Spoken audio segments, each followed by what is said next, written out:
Hey y'all, hey, how you doing? Happy Monday. Listen, excuse the background noise because my kids are making all types of ruckus in the house.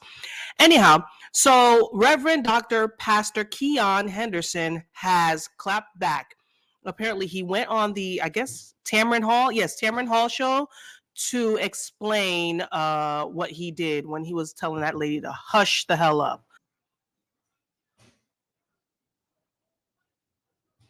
This thing get on my nerves sometimes. Excuse me. Let me see. Okay, here we go. Snippet of video is not the total story. Yeah. So tell me what happened there. Well, social media is into cuts, not context. Yeah.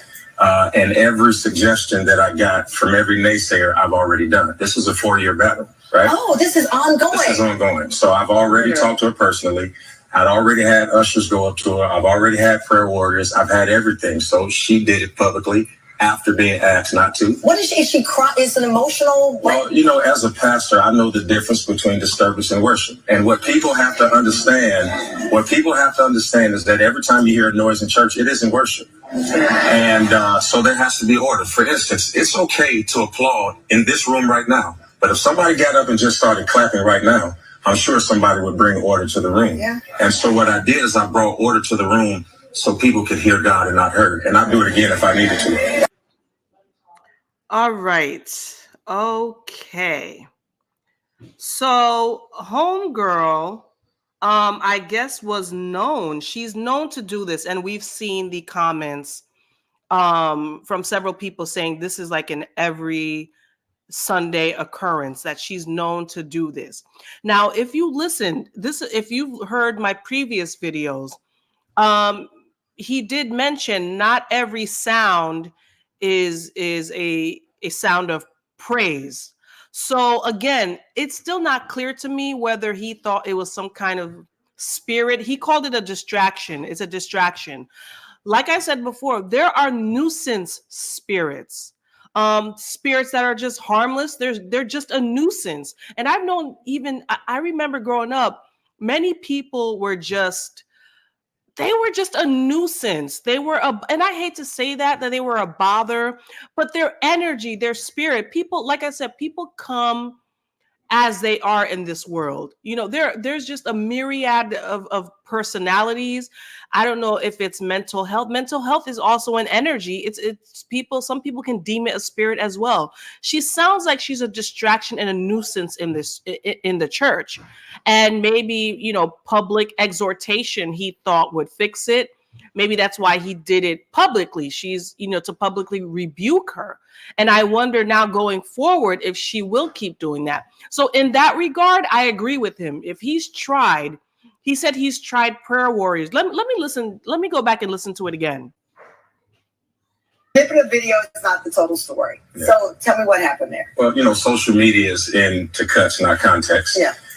And every suggestion that I got from every naysayer, I've already done. This is a 4-year battle, right? Oh, this is ongoing. This is ongoing. So I've already talked to her personally. Ongoing. I'd already had ushers go up to her. I've already had prayer warriors. I've had everything. So she did it publicly after being asked not to. What is she cry? Is an emotional? Well, as a pastor, I know the difference between disturbance and worship. And what people have to understand is that every time you hear a noise in church, it isn't worship.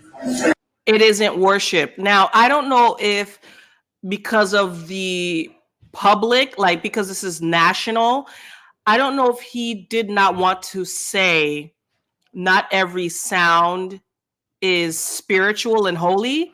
That's what I'm getting from it. But because he doesn't want to get into the whole religiosity, maybe he's using the words. Let's see what he said again. Well, as a pastor, I know the difference between disturbance and worship. And what people have to understand is that every time you hear a noise in church, it isn't worship. And so there has to be order. For instance, it's okay to applaud in this room right now. But if somebody got up and just started clapping right now, I'm sure somebody would bring order to the room. Yeah. And so what I did is I brought order. So, yeah, I think he is tiptoeing around.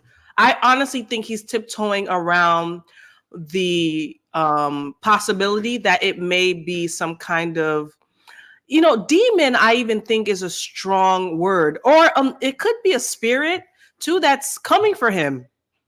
He said it's a 4-year ordeal. Okay, if it's a 4-year thing, um, first of all, does she have history of mental health? Number one.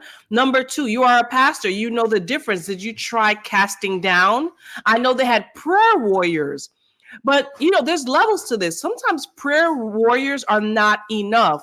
You honestly need, I feel like exorcism is too strong, but you need to call it out. And it feels like he's tiptoeing around the situation. It sounds like he can't kick her out. Why do you have her there as a part of the praise and worship team? I read somewhere that is she part of the praise and worship? She was right there on camera. She's part of praise and worship. Then why not? Listen, when I was growing up and someone was disobedient, they would sit you down. If you did anything that was against, first of all, against Christian law, against biblical principles, and against the rules of the church, you got sat down in the back. You got sat down and removed from your post. So why did they not go that route? So if that's so, I understand, the public rebuke. Sit her down. Why is she worshiping? Because then she's being disobedient. She's being disobedient.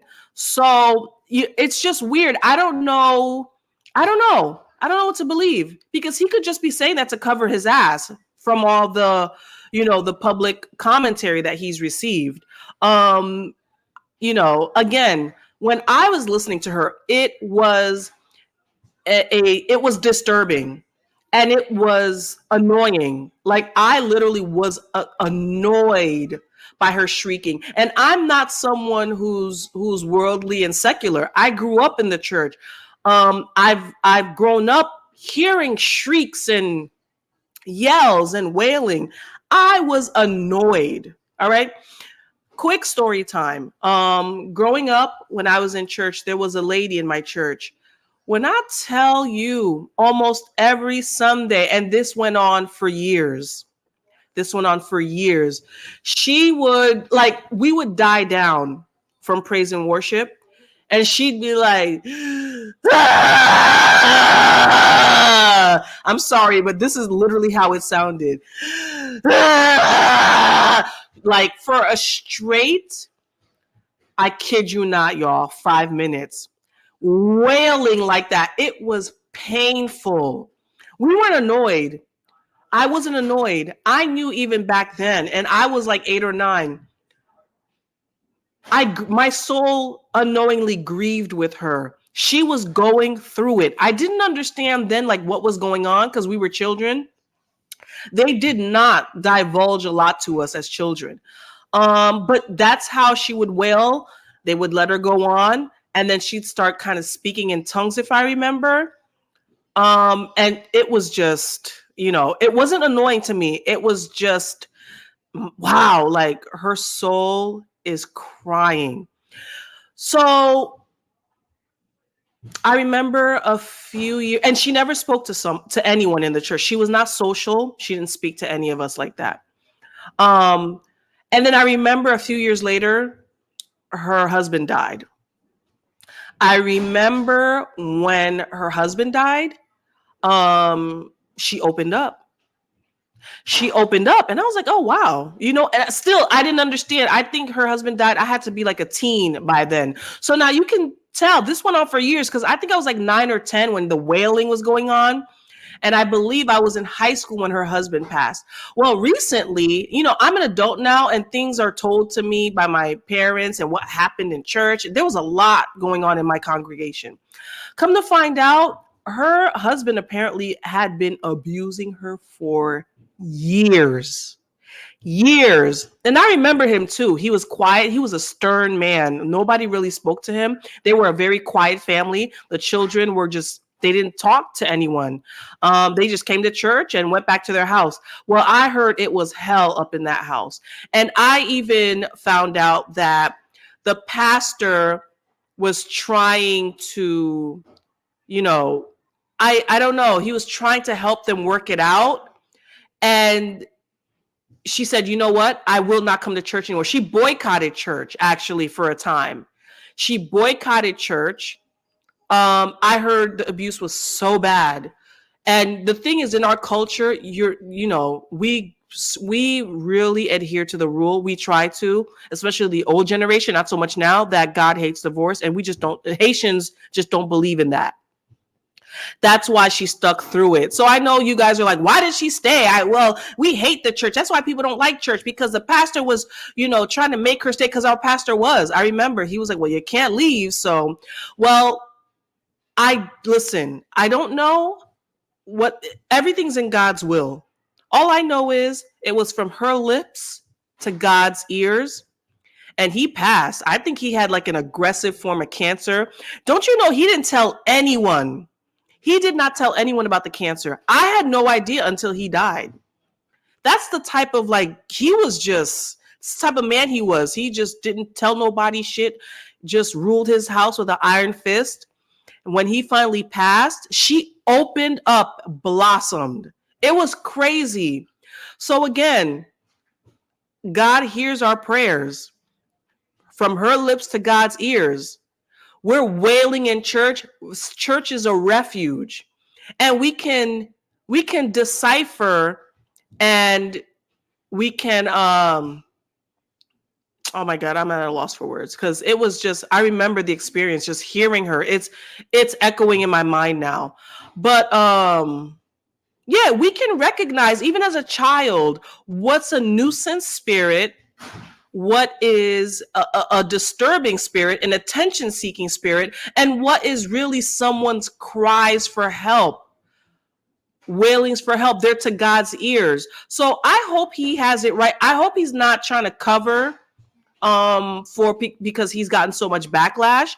I hope that lady, maybe she'll speak out. I'd like to hear her side. What's going on with her? Does anyone in that church knows her personally and what's going on with her, so we can collectively, as a culture, maybe it's beyond the church, she needs help. Who knows? If it's mental health, get her the help she needs. But there is always a reason for the constant wailing. He said it's a 4-year thing. Well, sir, you, as a pastor and a leader and a shepherd, you have not addressed it. Now you're looking at it as a nuisance spirit. That's basically what he's trying to say in so many words. It's a nuisance spirit. Then what are you going to do about it? What are you going to do about it, pastor? So he basically doubled down, and that's it. That's not enough. Pastor Keon, it's not enough. Let me know what you guys think. Did you ever, in your respective churches, go through anything like this? Anyone that you know that wailed so much? What did the pastor do? What did the prayer warriors do? It looks like the people are they're just sitting there annoyed, and that just can't fly. And that doesn't sit well with me either.